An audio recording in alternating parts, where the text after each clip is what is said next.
name is Kat, and today I will be doing my April reading wrap-up.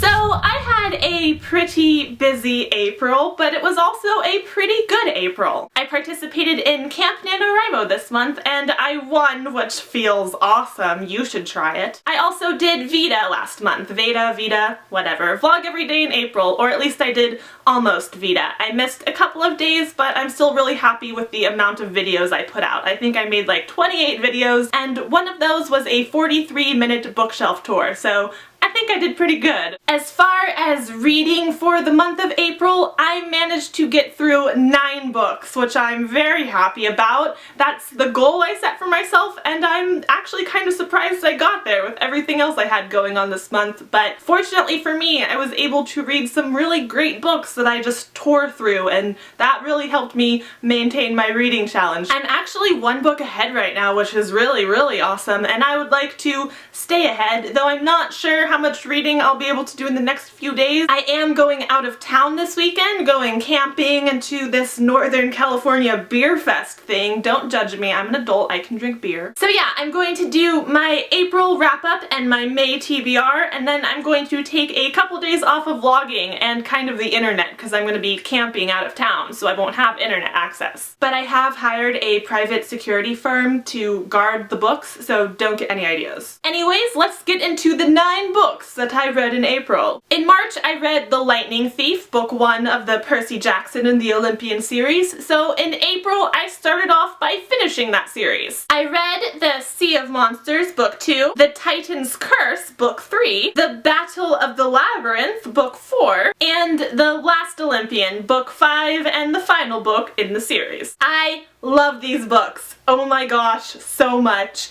Thank you to everyone who suggested I read Percy Jackson and the Olympians. You were right, I did love it.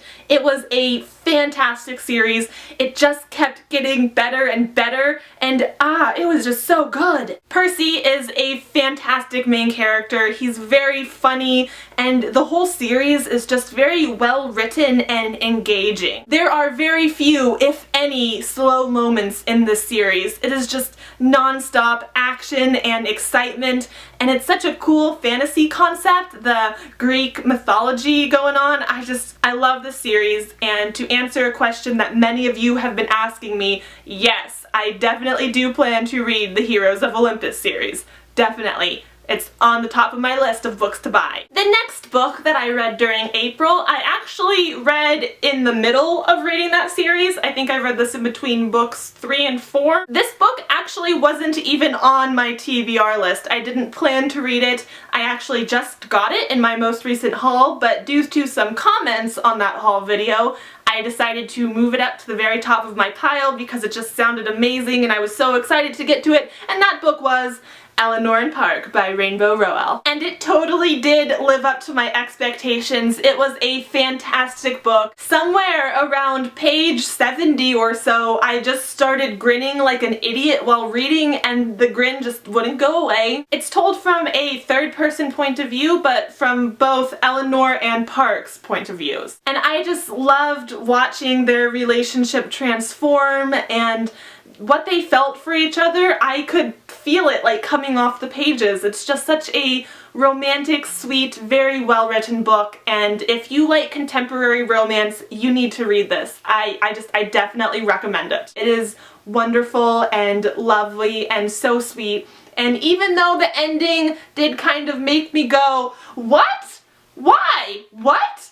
After pondering a little bit, I decided that I like the ending, and overall, just wonderful book. If you haven't already, you should read this. So I read Eleanor Park kind of in the middle of reading the Percy Jackson series, but after I finished the Percy Jackson series, I started a new series, another one that you guys have been telling me to read for ages, and boy am I glad I finally read it. I started with book 1, Vampire Academy by Rochelle Mead. Then I also read book 2, Frostbite, and book 3, Shadow Kiss. Another series I'm very glad you guys told me to start because I loved it so far. Oh my god, the end of Shadow Kiss, like, holy crap. I need books 4, 5, and 6 immediately. When I first started the series, a couple of you guys left me comments saying like, oh, keep reading, the third book is amazing, the third book is awesome. And so I kind of was a little bit worried that the first 2 books were not going to be very good since everyone was just like, oh, the third book is amazing.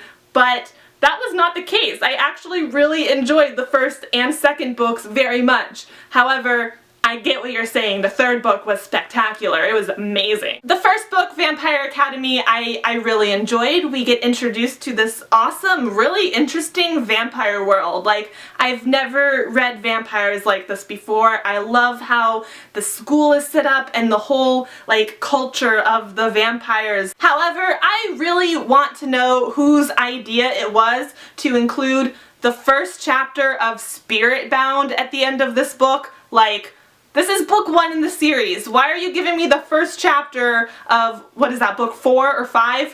What? Why would you do that? Why? Spoilers! After Vampire Academy, I started Frostbite right away, and the series just keeps getting better and better. It really does. My favorite part of this book was meeting Adrian. I mean, I really like Dimitri and everything, and I think he's great for Rose, but Adrian, man! In Frostbite and also Shadowkiss, every time I saw the words Little Dampier, I was so happy because that meant Adrian was here. Book 3, Shadowkiss, I started right after Frostbite, and I read this book in one day. It's like 450 pages and I just powered through it. I could not put it down. It was so good, and that ending, like, oh my goodness. I need books 4, 5, and 6. I already said that, but I like really need them. After I finished those Vampire Academy books, I was able to squeeze one more book in for the month, and that was Ready Player One by Ernest Cline. And I actually just finished this book about half an hour ago, so I don't have a lot of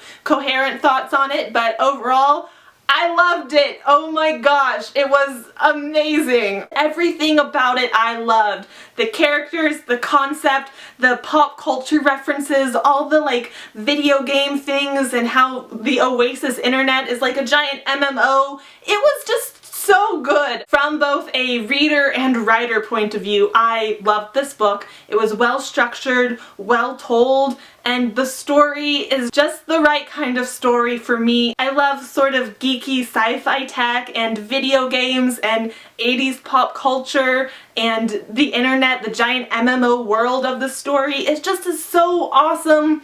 And if for some reason you haven't read this book, you really should, because it's fantastic. Anyways, those are the 9 books that I read in the month of April. That is everything I had to talk about in this video today, so thank you very much for watching it. I hope you enjoyed it, and I hope you have a lovely night. I will have a new vlog up soon, so I will see you then. Goodbye!